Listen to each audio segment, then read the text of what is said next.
This time with It's Josh Josh in with Eli's Jack place, Quaid. and it's so fucking good. Jack Quaid playing gay for Yeah, pay. Jack Quaid yes. gay for pay. I'm gay for Jack Quaid. Clip that. Clap. Hello. Welcome to another episode of the YDSA UW-Madison podcast. I'm Cameron. Hi, I'm Lochlan. Oh, And, no product placement. Yeah, no, this is a commie org. Unbranded. We can't be Unbranded energy drink and soda. Right, we can't be glazing soda Corporations. companies. Not sponsored. Refreshing. Maybe we'll get a Dr. Pepper sponsor one day. Yeah, I think end goal in mind here is to platform this into a kind of larger Dr. Pepper campaign. Yeah, I mean, I really think that that's going to get us to communism. I think, the revolution will be fueled by Dr. Pepper. The revolution will not be televised. The drink of the revolution will be Dr. It Pepper. will be very much televised. I think I've had Dr. Pepper like once or twice in my life. We may have to remedy that at some point. I wasn't raised drinking soda. I wasn't allowed to drink soda growing up. Really? I wasn't allowed to drink soda. I wasn't allowed to watch SpongeBob, and I was also a leash kid. What is it about SpongeBob that makes it so common that people aren't allowed to watch SpongeBob? It's not appropriate. Yeah, but there's so many more things that are far less appropriate. I don't know. It's just not. I don't think it's that funny. I'm in agreement for the most part. I wasn't allowed to. I was also a horse girl. Ooh. That makes sense. I know that makes sense. I actually believe that. And I know that me being a leash kid makes sense too. I can see that. Yeah. Were you a leash kid? Not really. If anything, I was a leash kid of my own volition.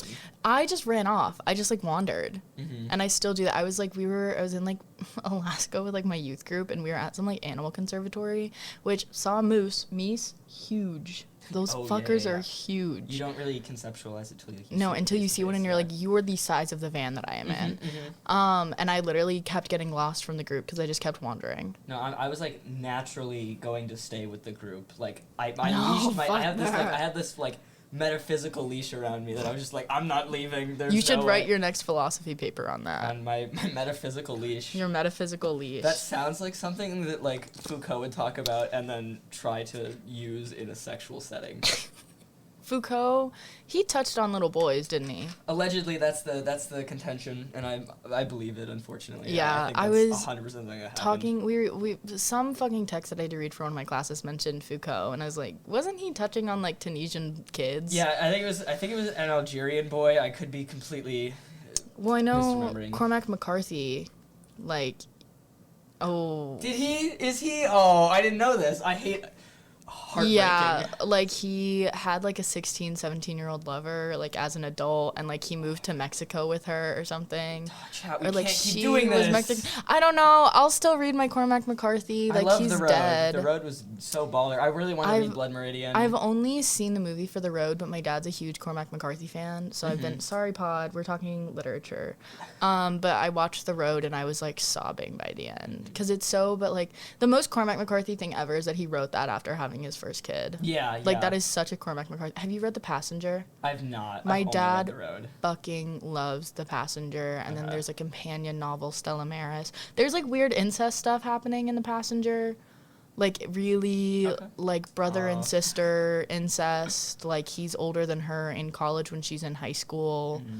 It's really gross. But it's Cormac McCarthy, and he's a really incredible writer. He's good at writing the subject matter, though. Questionable in light of revelations. Am I allowed to curse on the pod? I think so, yeah, right? Yeah. Okay. Questionable because he was fucking on 17-year-old girls. Tragic. Average, grown-ass man, though. Okay. Should I talk about sucking and fucking in this episode like Gabo did in the last one? Yes. Okay. We're talking about companion. Yeah, that's basically what it is. Yeah, I mean... I really saw myself in Josh. No, Whoa! We'll get into that. Whoa! First, we should do news stories. Do you want to go first? I can go first. You go first. So... I don't have any, specific, stories themselves pulled up. I can just talk about it. Yeah, no, 100%. Basically, in Tennessee, which is, a huge supermajority, they are putting forward a bill. I'm pretty sure it passed in the Senate. Probably. that would ban undocumented students from attending public school unless the families wanted to pay up to $12,000. Which, who the fuck has that? Yeah, like what? Especially an undocumented family. Like, what undocumented family has that money? And this has all been...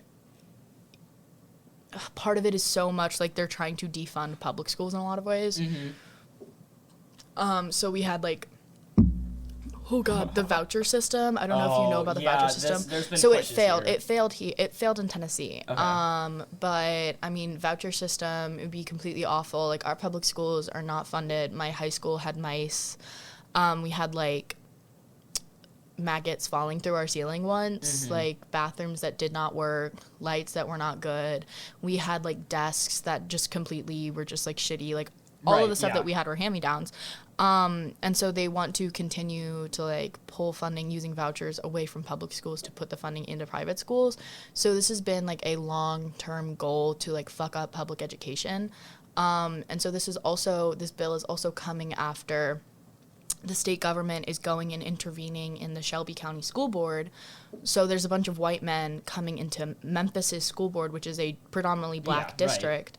And Memphis, I'm pretty sure, has either had some sort of, like, syphilis or HIV outbreak, something like that. And then there's another bill that would give undocumented immigrants 72 hours to leave the state. These people are monsters. Yeah, these people are monsters. Atrocious. So there's people like Bill Lee, who's our governor, who's a total freakazoid. My friend, Ella, I'm going to send this to you.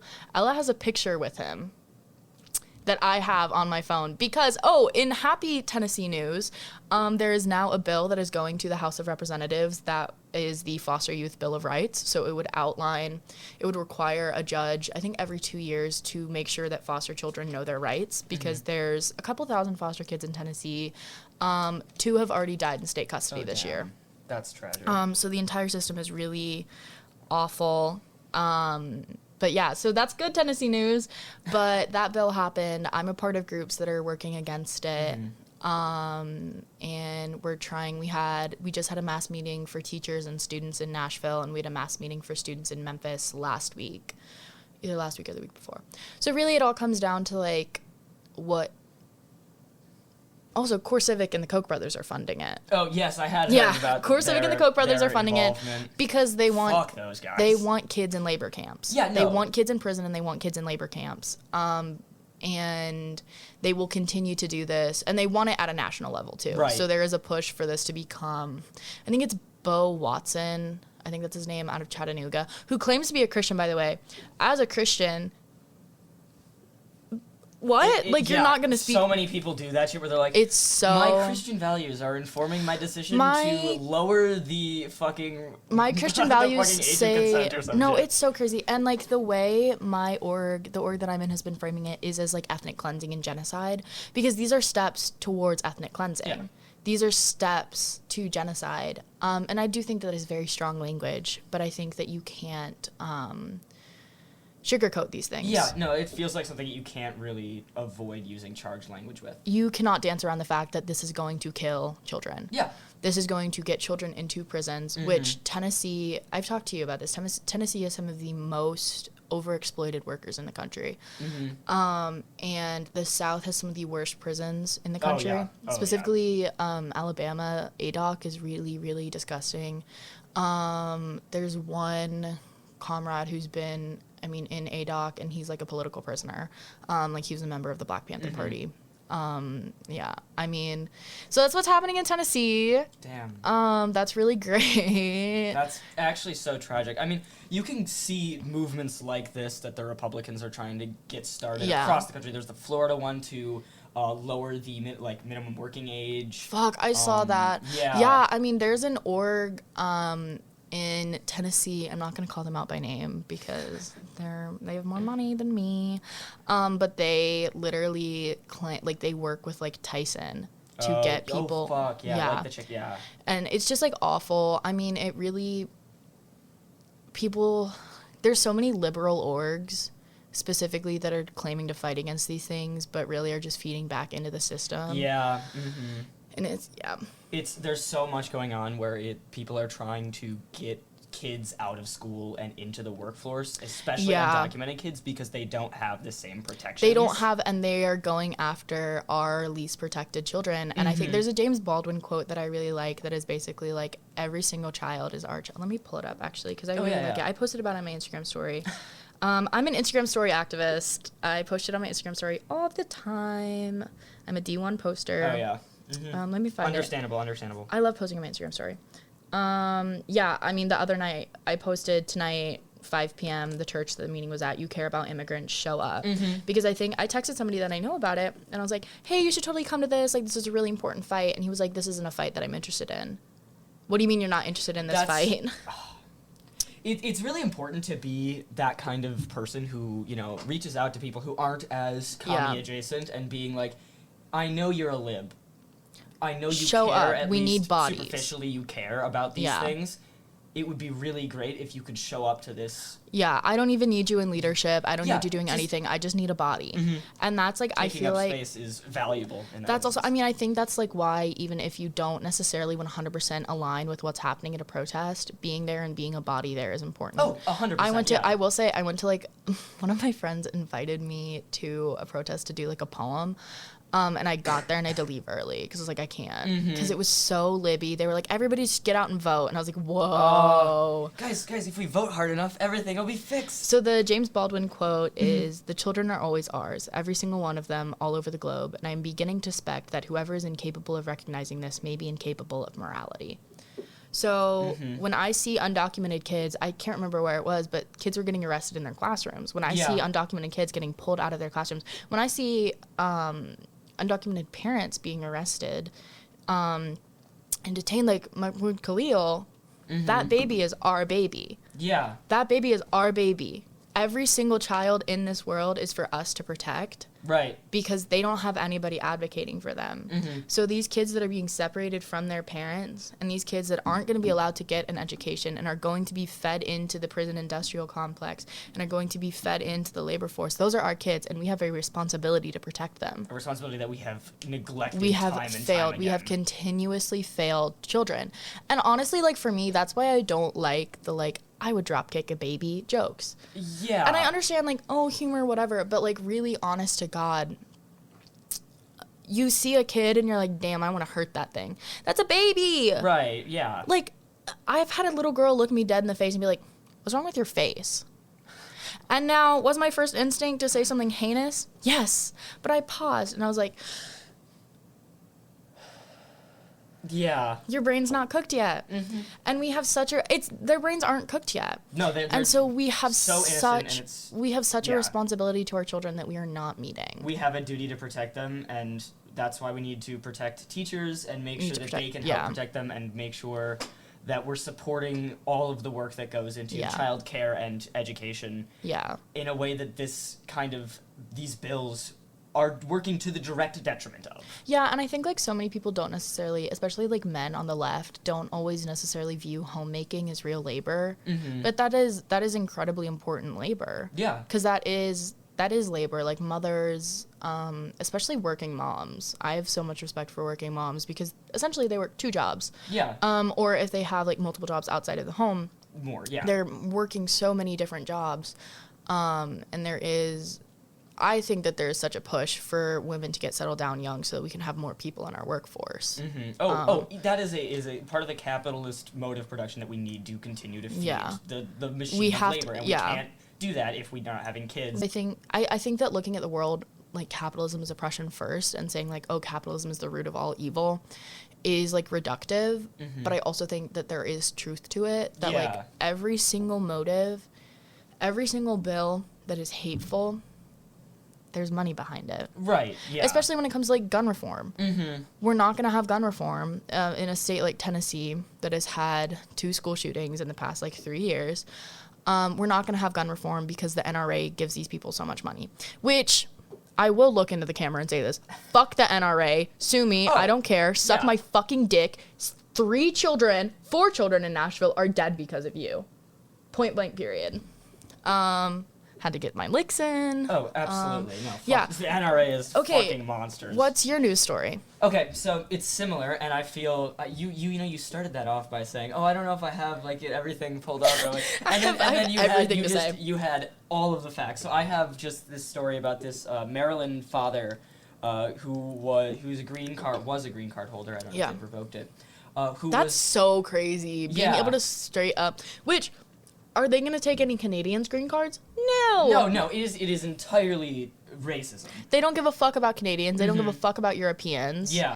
Anyway, so yeah, this guy, he was deported. He was a steel worker. He was deported just after his shift. He had his kid with him. Oh my god. And every child in this world is ours. Yeah, again, yeah. And when I was reading the story for the first time, and I hear about how, because I think one of his kids is autistic. And I'm just like, I felt so just awful reading this story about how the mother had to race to where they were and pick up the child. Yeah. And had to be like pulled away. The child had to be pulled away from the dad as he was getting carted away. You would have to like physically restrain me if my dad was being deported. Like that's my ride or die. And it's just one of the worst stories I've ever read. Where it's undeniably an awful. It's illegal. Evil. It's illegal. It's evil, and there's no excuse yet. The reason I found this, because this happened a little while ago, is because Donald Trump, I think it was today, said no, we shouldn't, because a judge ruled to say we bring him back. He didn't. Yeah.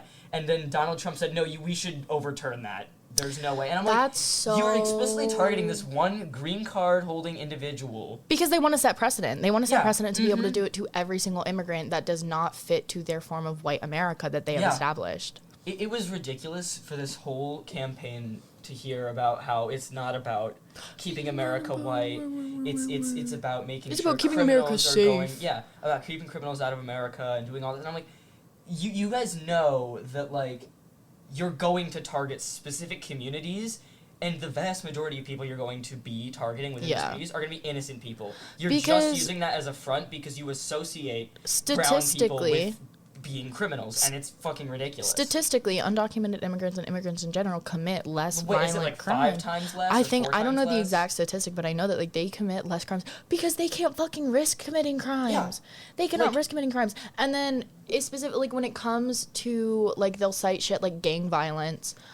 When we live in a world where the only labor that you can do when you are undocumented is under the table and is hard labor and you're not bringing in enough money, I fucking get it if you start selling drugs. Right. Whatever. And the thing is that they're going... I want to add something. Even then, the crime rate has been going down for a while. Yeah. Because you can't risk it. The crime rate's been going down. And in this country in particular as well. Yeah. It's like... Thank you, Donald Trump! That's a joke, that's a joke, that's a joke. Donald Trump. Save us, Donald Trump, save us. Please save us, President Trump. He will. And that's the intro. Yeah, we'll make that. That'll be... I'm actually going to pivot from horror movies, and we're just going to talk about how much we love Donald Trump for the next 40 minutes. I mean, that's our savior. I mean, that's truly, like, that's my ride or die. Okay, do you want to talk companion? Yeah. Let's talk companion. Do you want to do like a quick plot overview? Yeah, Do you want to talk film and politics or just politics? I want to talk film. Because I want to primarily talk film and then extrapolate about all the things that it touches on. So I will. Do you want me to? It's your movie if you want to do the synopsis. So basically, oh my god, I love this movie so much. So basically, it is like they are going to this remote cabin, and the Dead Meat podcast emphasizes they're like, holy shit, this isn't even a main road. Like they have to do like the preemptive. They have to specifically because horror movies in modern way you have phones. You have to have an explanation as to why nobody can help you. Yeah. Well, they talk about it when it comes to, like, Barbarian. That's why something like Barbarian is set in Detroit. Because there's fucking nobody. So they can conceivably be in an urban setting. And still have nobody around. Be helpless. Because there's nobody in Detroit. Yeah. Yeah, because they're from, like, the Detroit area. Yeah. So I believe... I don't know if Zach Krieger is, but I know somebody involved. He was not from Detroit. They filmed a little bit in Detroit, but they filmed the rest in Sofia. No, maybe not Bulgaria. I know some movie that is set in Detroit was filmed in Bulgaria. Could be, It Follows, maybe? No, I think it was Barbarian. Okay. I could be wrong, though. I haven't listened to that podcast in a second. Sure. Anyways, so it is about this couple and they go to this lake house, and it's not like a cool rustic lake house. It's like a really fancy one. I hate modern architecture. It was ugly from that perspective, but I'm not saying I wouldn't love to. No, I would love to hang out there. there. Yeah. Oh my God, I was in the car with this lady from the university. I got to be in one of the little like housing vans. White, yes, I got to go in one. So cute. It was so cool. But she was like, I love brutalist architecture. That's maybe the worst opinion I've ever heard. That was the worst take. We drove past the humanities building. Why would you like that shit? I don't know. We drove past the humanities building and she was like, yeah, it's like brutalist architecture. And I made like a little yeesh noise. And then she was like, I love brutalist architecture. And I was like, whoa. I mean, if you love brutalist architecture, maybe that's the line of work for you. Yeah. I mean, living in Boston would also be an I actually love substitute. Boston. I don't like that take. I do not like that take. But I love Boston. I hate fucking that love city. Boston. Have you seen the cop slide? Have you seen that video of the cop going down the slide? Oh my God. Sorry guys, cop slide time. Because I've been down that slide. If my phone wasn't being used to record, I would show you a picture of this absolute fucking unit of a Boston police officer. He is like... This is the cop. Have you seen this video of this guy going down the Boston cop slide? Oh my God. It's this guy. He's this cop. Let me find... I might have seen it because I'm remembering a video of somebody going down a slide that looks like that, but it could be completely different. Was it a cop? I don't remember. I just remember seeing a video. It's like crazy. It's like a vague ass memory. No, but this cop dude was like the fucking exact example you would use of a Pull thumb. it up on your computer. Oh, can you do that? Hold on. You can. Yes, you can pull things up on your computer. Again. No, I mean I'm talking about a picture I took. Like it would be in my phone. Maybe. I do have photos. It's an Apple computer. Apple. Oh my God. This video. I have seen this. Yes. I've been down that slide. Oh, sick. Hold on. So I was like touring schools in the south or in the Northeast, and we stopped in Boston because Boston's dope as fuck. And then my brother's girlfriend, and she's also my friend, goes to school there. Mm-hmm. So got dinner with her. Look at this. Saw somebody get robbed. I'll show this to the camera. Look at this absolute fucking unit. This absolute fucking unit. That's the coppiest cop I've ever seen. I know. Look at him. He looks like this. That's like the most Boston cop. One time I was in New Orleans and we were Boston. We were in New Orleans and I saw a cop go down Bourbon Street on a golf cart smoking a cigar. When we were just eating dinner, I was like, yeah, that's the only cop that's not a bastard. As much as I hate cops, dude, they can be absolutely just fucking so adorable. Iconic. They're like you're watching them and you're like, oh my God, there's nothing going on. You're just doing companion. Companion shit. So they get to this lake house. We're gonna spoil this. How quickly did you realize that she was a robot? Okay, I knew. Okay. Because the fucking trailer, I saw a trailer when I went to see Nosferatu. Yeah. And it immediately spoiled that shit. Yeah, I knew tangentially because, oh my God. This thing is so fucking finicky. I knew tangentially because I saw the trailer and I had like theory. But one of the first things that tipped it off for me was when she got out of the shower and her makeup was still on. Oh. Did you notice that? I didn't So when she gets out of the shower and she's like looking at herself in the mirror, sorry, microphone, in the theme of thanking your technology, her makeup's still on, like her lipstick perfect. Yeah. Specifically, what it was for me was her eyeliner. Like her winged eyeliner was perfect, and I don't know a single woman that would get out of the shower and then right away put your makeup back on before your hair is dry, like while your hair is still like dripping. So you get to this lake house, they meet. She is very anxious about it. She's just like me for real. She's incredibly anxious, and he is like boyfriend Jack Quaid. So it's Sophie Thatcher playing Iris, which Dead Meat Podcast points out is Siri backwards.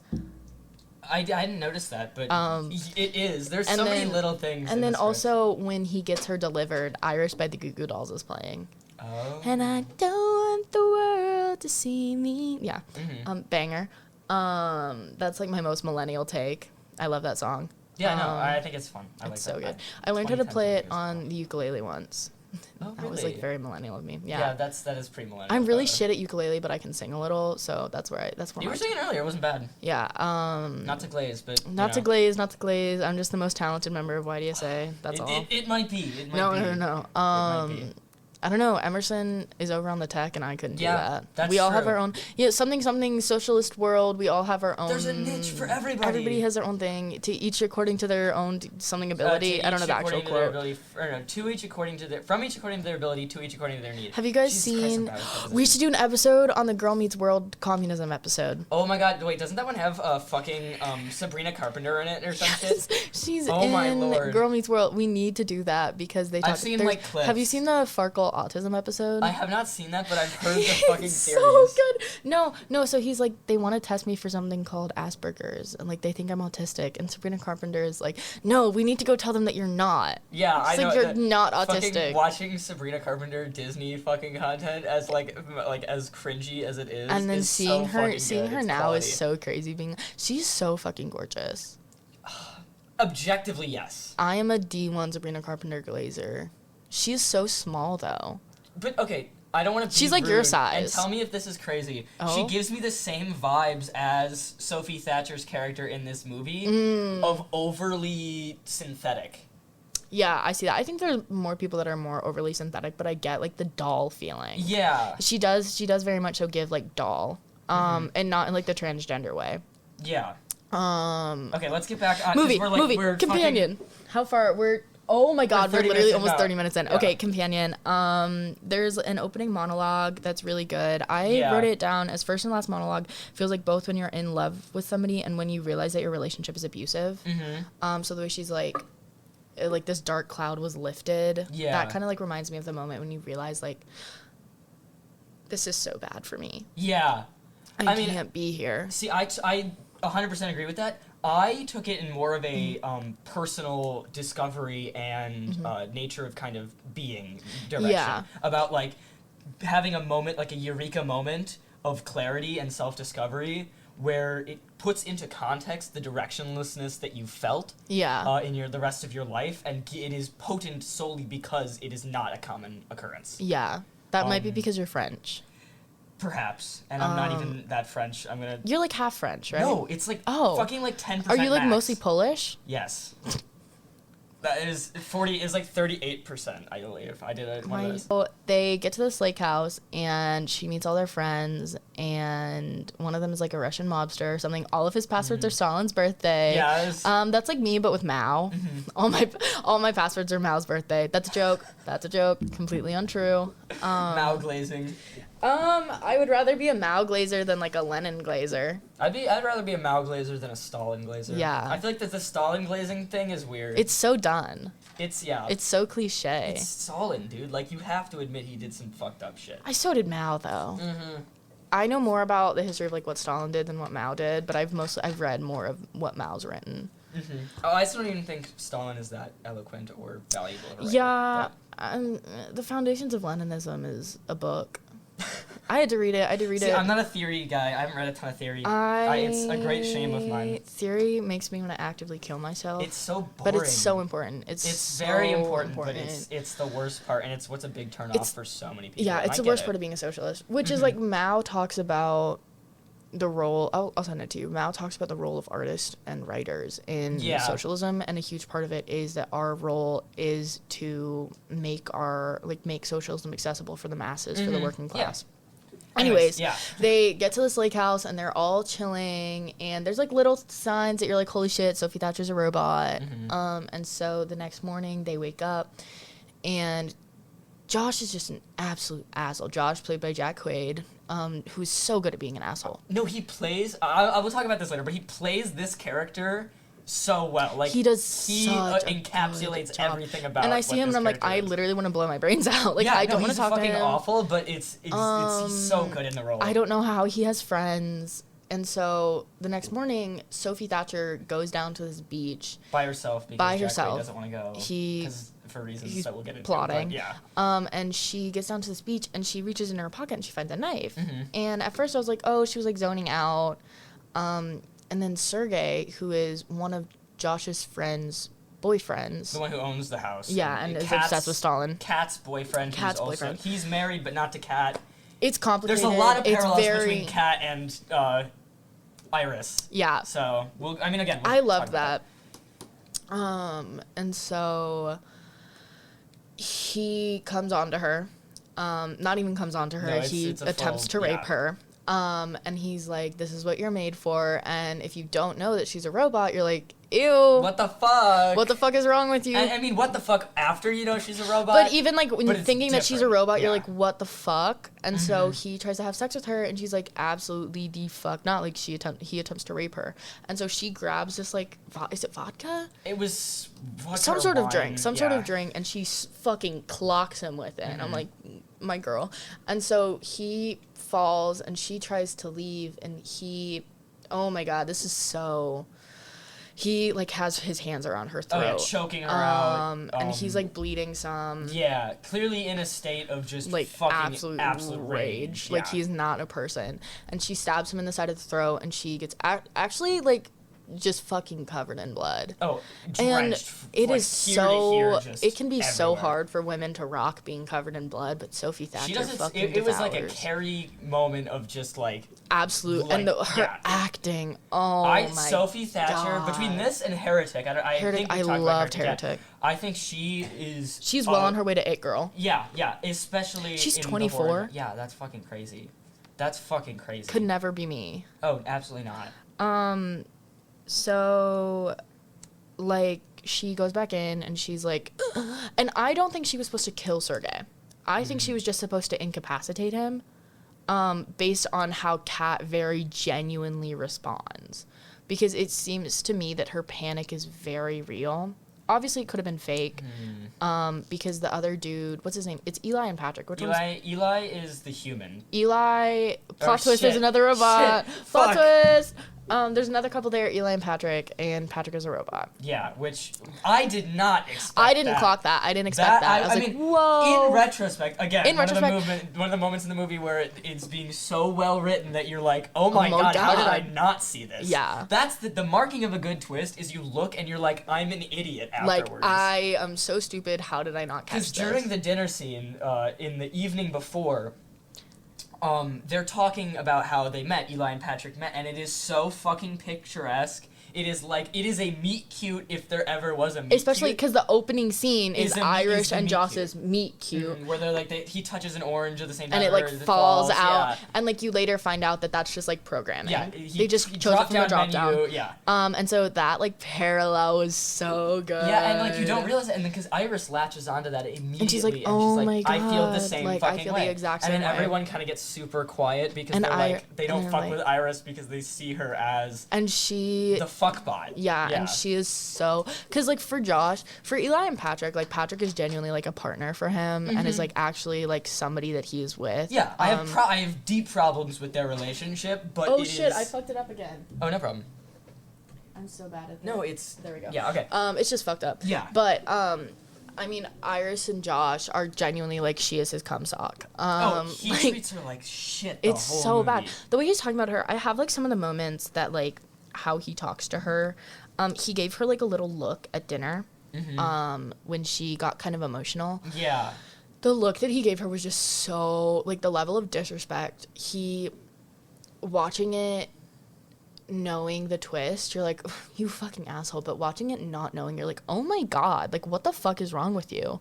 You're treating her... It's just... It reads as a very abusive relationship. Like, very, very toxic. It's this look that just says, I do not give a fuck about, like, what you think or what your input is. Why are you interrupting my evening by talking about how much you love me? You're here to have sex with me, is his whole character. Okay, wait, we should, like, finish the thing. Yeah. Okay, so Iris comes in, and they tie her up, and he tells her that she's a robot, and she, rightfully so, freaks the fuck out. And one of the things that I noted when she was talking about, like, Sergei's choking her the fuck out, she's like, I was just so scared, like, I thought I would never see her face again. That's all I could think about. Yeah. And I'm like, whoa, girl, that's a lot. Like, real as fuck when you're that deep in, like, an abusive relationship. You're just like, this is all I want. Yeah, it's immediately her reaction is, I have to save myself so that I can be because with Josh. My purpose is to be with him. Which obviously is her programming, but it is... Because no woman... Because the sex with him seems awful. He well, literally the 5 scene, seconds. Yeah. It's like you get 3 lines of oh fuck, Oh, and then he rolls over, and then Iris go to sleep. But like, loved that I literally wrote down, I love how she's on her back and then she turns to face him and she's like talking and he's just like, Iris, go to sleep. She wants to be intimate. She wants to talk with him. Like, one of the things that this movie is really about is about memory and about personhood, and she is a person. And yeah. And I she definitely wants to have a relationship that's more than that because she doesn't know how she is being exploited. Yeah, and I wrote down female sex as labor. So like her, like, especially with like Kat as well, like her talking about with like Sergey, like I fuck when he wants, I eat when he wants, I dress out. Especially with like Iris and Kat both fuck their boyfriends when he wants, and so like female sex as labor, as not something that is pleasurable or is like a point of connection for them. It is laborious. One of the things that I wanted to know, and I guess we can just get into it now because we're not doing a synopsis at this point. No, at this point we're just gonna go. I guess we can do the synopsis as we talk. But Kat at one point, when during the first evening when they're sitting down and she sits next to Iris and it's just the two of them, she talks about how she feels like so replaceable and especially next to Iris. And it's again, they're sitting right next to each other. And it's the film really does a great job of highlighting how she feels so threatened and disdainful about Iris, specifically because she fears that she could be traded in for the newer model. Because she is Sergey's newer model. Because he's cheating on her wife. He's cheating on his wife. Again, she's just an accessory to him in the same way that reflection Iris is with Josh. In the end, with like the mirroring of it, with Kat going to sit down next to Iris as she's dying, and the Dead Meat Podcast points this out, and she's like, it's gonna rain, because in the beginning, Iris was like, it's 83 degrees today, and there's a chance of rain later, which is such a good, cute little like nod. Because at first I was like, damn, she's just like, she's just autistic with it. Yeah. There's so many things that are just like subtle hints. She's very Manic Pixie Dream Girl. Yeah. In a way. So like with Manic Pixie Dream Girl, I think that all Manic Pixie Dream Girls in media either have borderline personality disorder or autistic. Sometimes both. So like with this one, I'm like, damn, she's just autistic with it. Right. Like she's just autistic. That's what I was like reading at first. I was like, oh, she's just like autistic and very anxious. She like when you first watching it, it seems like somebody who just maybe isn't as comfortable in social situations is, and that's a completely normal reaction to have. It's so normal, especially meeting. You don't know. Yeah, I think she knows them. I think she just knows that they don't like her. Yeah, I think. She doesn't know Sergey yet. Yeah, she doesn't know Sergey, and I don't know how well she knows so Patrick scary. Like going into another man's house, even with with somebody, and it's so remote. I would be freaked the fuck out. I'm being a horror movie fan. I am deeply distrustful of fucking cabin in the woods motherfuckers. No, I'm not. Well, okay, my family does have a lake house. Not to be like petty bourgeois. I am petty bourgeois though. My family does have a lake house, and it's like great, and I love it. But I've been to lake houses. I love walking lake house, like trails and shit. Yeah. But it's spooky, and I don't like it. I think when it comes to like memory, it's really the whole thing with how Josh is able to rewrite her memory and he is able to feed her memory is because abusers do that. Like I have been in an argument with somebody and I know my truth. I know what happens. And they're like, no, that's not what happened. Yeah, it's this I was there. This insistence that she can't lie to him he exploits that. It's so much. hard. Which she's so smart. I know she turned her intelligence up to like 100. With German, the like, she's like trapped with a cop. Yeah, after she's run away, has like a ready or not moment. She takes Josh's phone so she can like control her own settings. And she pumps her intelligence up. She 100%. Removes all of the safeguards because Josh has jailbreaked her. It's revealed that Josh and Kat did this all as a plot to get Sergey's money, his sod farming money. Because they're not like, even a mobster. He's like connected into bad things. He's just like Russophobic. Yeah, he's just super, which is like funny as hell, and I love the way that they reveal that. Yeah. But yeah, big year for the Russians in media. Yeah. With Anora, I still haven't seen Anora, but it's on Disney Plus, which is a crazy platform for it to be on.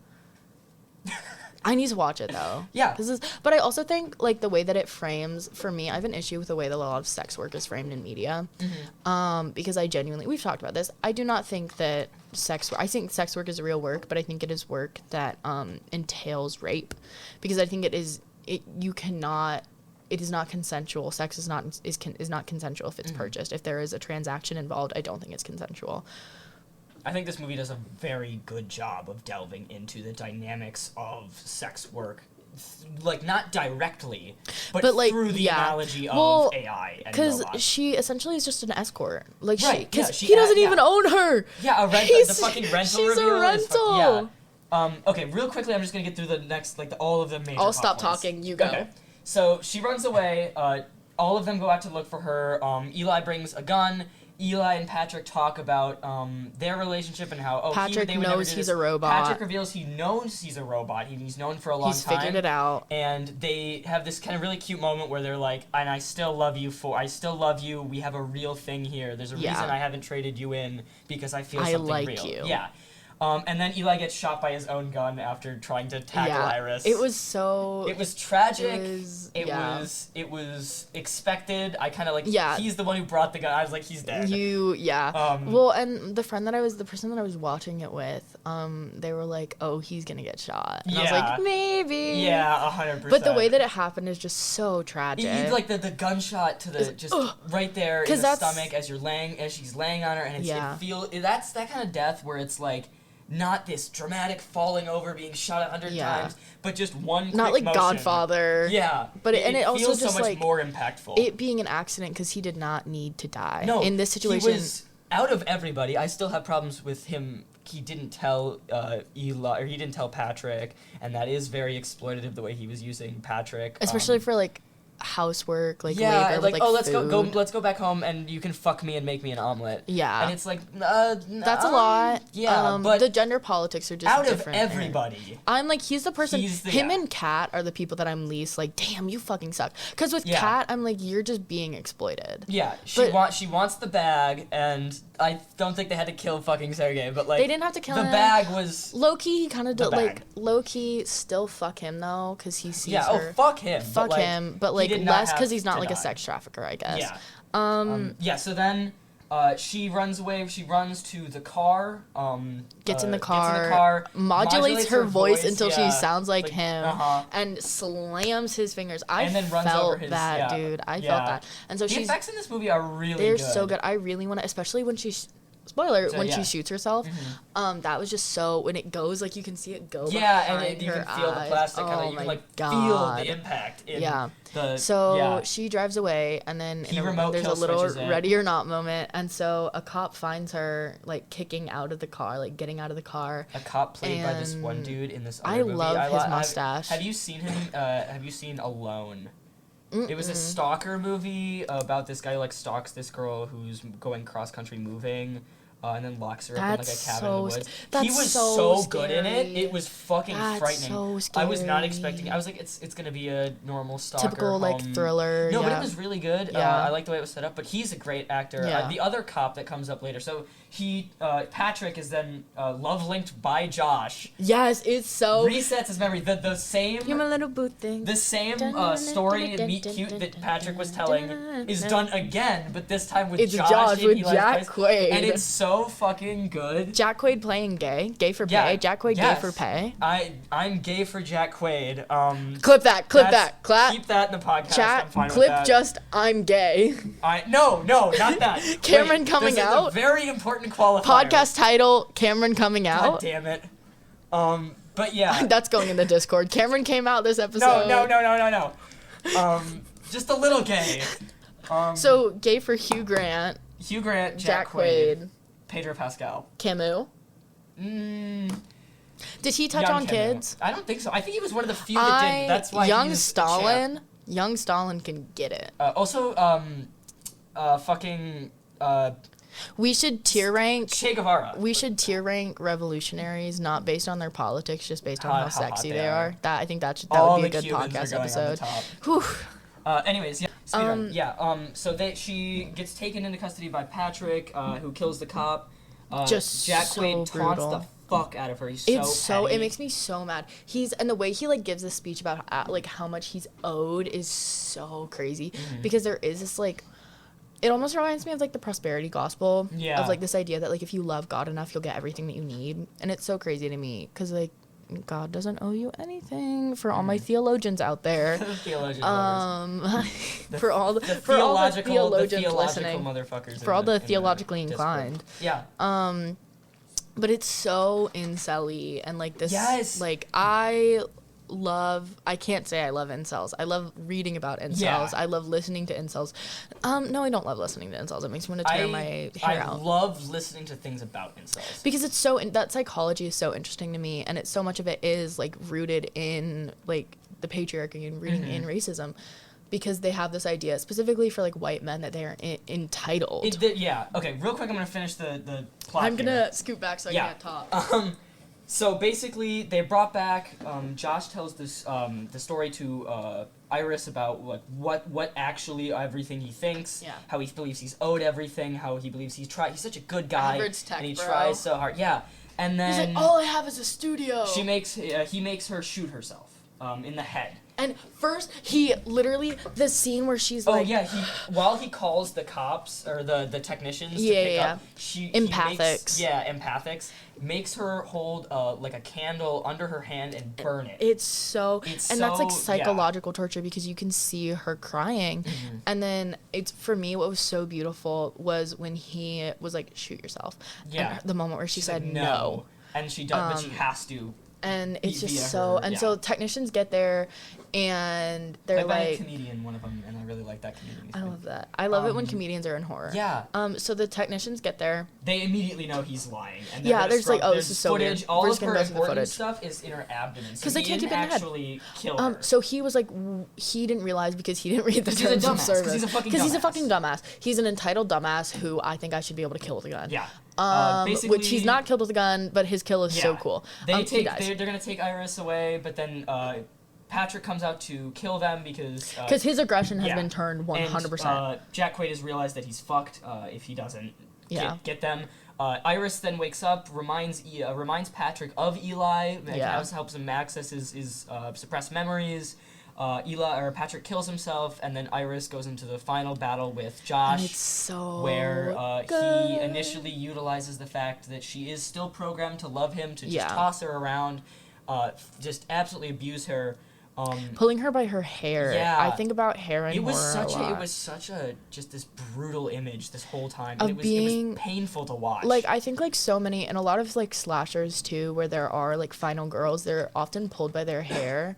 And I think whether it's intentional or not, I really think that that's super important. So like if you look at something like The Witch, Anya Taylor-Joy gets like, and her mom, they like fight with like their hair out. I have an essay about The Witch. But I think of like being pulled by your hair in horror is such like a punishment of the feminine, because hair is such, like long hair is seen as so feminine, and whether it is intentional or not, because I often don't think it's intentional. It feels like such a punishment of the feminine to have a character dragged by their hair, especially because that shit hurts. Yeah. I don't know if you've ever had like long hair. I've had hair long enough to be pulled. Having it pulled hurts. It is one of the most painful things. It's awful. So then oh my god, it's so good. He's trying to kill her. Corkscrew. She has this moment wwhere she's like, I did love you.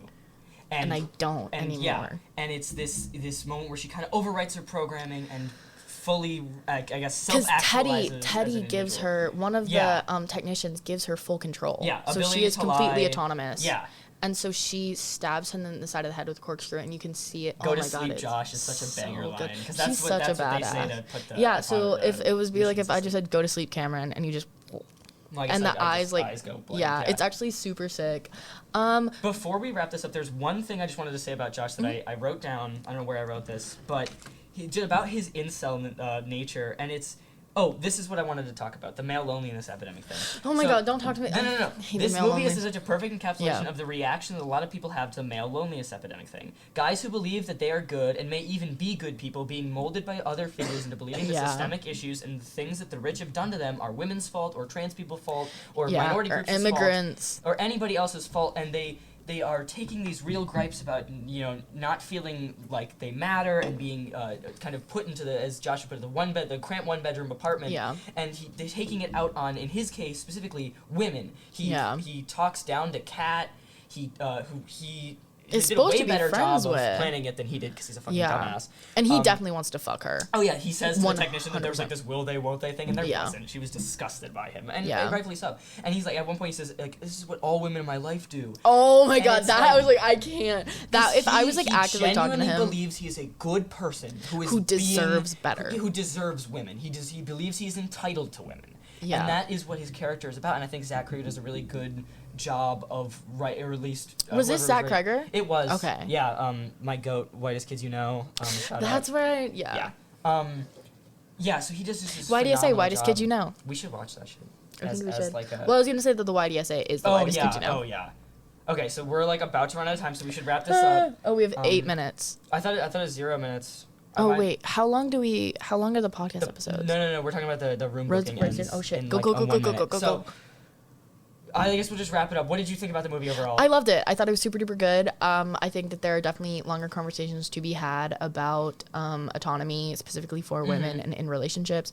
I looked at it a lot through the lens of like abuse and like objectification of women. What did you think about the movie, Cameron? I also really, really loved this movie. I watched it twice, not just once. I watched it twice too. It makes me really think about like how you treat women. Yeah, duh. And I'm like, I'm gonna treat them like Josh. Josh is my idol. Obviously, he's my Andrew Tate. But it makes me think a lot about like Descartes' "I think therefore I am" bar.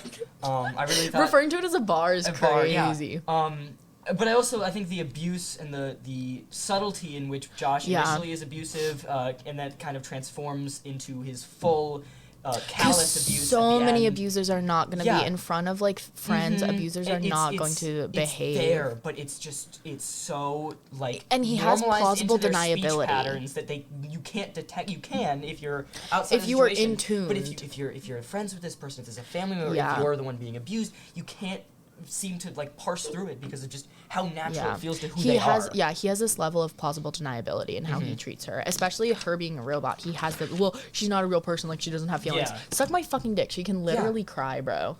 All right. Okay, thank you for listening. Like and subscribe. Leave a comment. Did you know 90% of watchers fucking